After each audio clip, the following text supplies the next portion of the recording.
a perfect crime? What if I told you someone out there has cracked the ultimate code? They can create money, not cheap knockoffs, not blurry imitations, but bills so flawless, even the most advanced machines can't tell the difference. Same cotton linen blend, same security threads, same holographic ink that shifts under the light. Even the microprinting hidden to the naked eye is identical. To the human hand, to the scanner, to the ultraviolet lamp, it's real. But here's the question that should keep you up tonight. If the fake is perfect, is it still fake? Or is it just unauthorized money? Who has the power to detect the undetectable? Now, here's where it gets dangerous, because if even the government's most advanced currency detection systems, the ones used by central banks and border agencies, can't tell the difference, then the entire economy becomes vulnerable. You see, central banks rely on a closed system. Every note is logged, serialized, and accounted for. But what happens when someone outside that system introduces perfect clones, bills with serial numbers that were never printed, yet indistinguishable from the real thing? Would governments ever admit they've been fooled? Or would they bury the truth to protect confidence in the system? Can the law handle perfect counterfeits? Here's the legal nightmare. In most countries, counterfeiting is defined by intent and unauthorized replication. But if someone uses the same exact materials, the same intaglio printing process, the same holograms, the same cotton linen blend, and even manufactures it in a facility that mirrors government minting standards, then what actually makes it illegal? Is it the act of printing, or the fact that it wasn't approved by the central authority? This opens a massive gray area, because if you're caught with a bill that no lab can prove fake, not even the Federal Reserve, can they still prosecute you? Legally, the answer is yes. But logically, that starts to feel like a philosophical dilemma, not a criminal case. The government's secret weapon: serial numbers. So, how do governments catch counterfeits that are technically flawless? The answer lies in something deceptively simple: serial numbers. Every banknote printed by an official mint has a unique identifier tied to the date of issue, batch origin, and internal ledger records. If someone prints a perfect replica but repeats or fabricates a serial number, it triggers a red flag in cash sorting machines or during bank deposits. But here's the kicker. What if the counterfeiter also tracks unused serial numbers?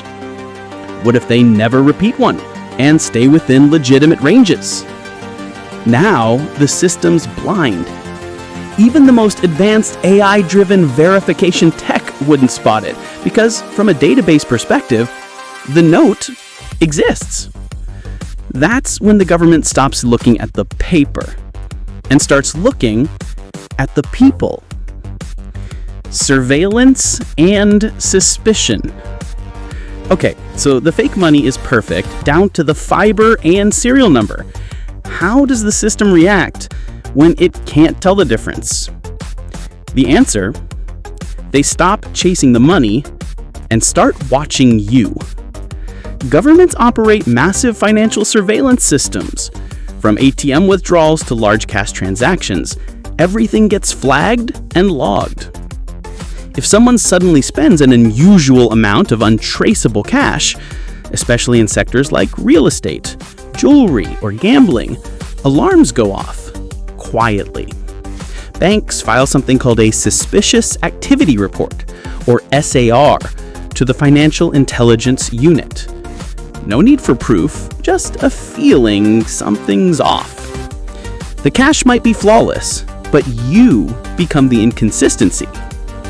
That's why laundering counterfeit money, even if undetectable, requires more than just good printing. You need to fool the behavioral system, not just the machines.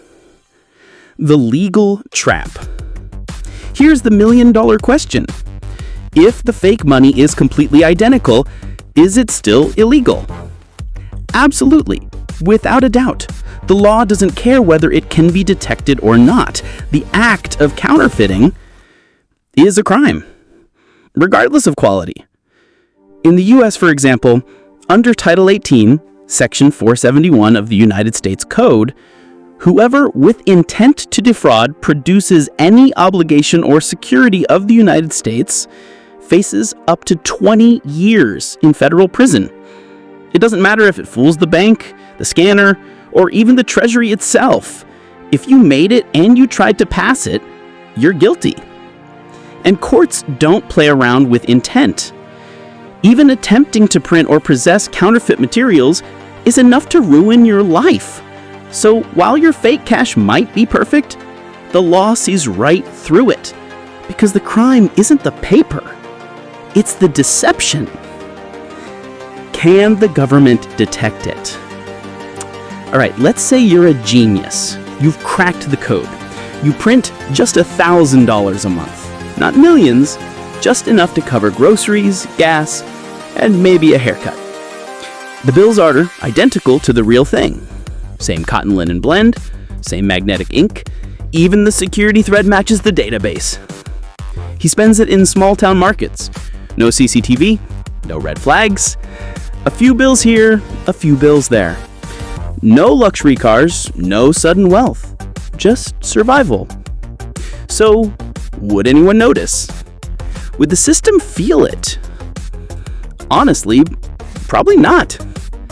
The economy burns billions in unnoticed fraud every year. A ghost like him, he'd disappear in the noise. But here's the twist.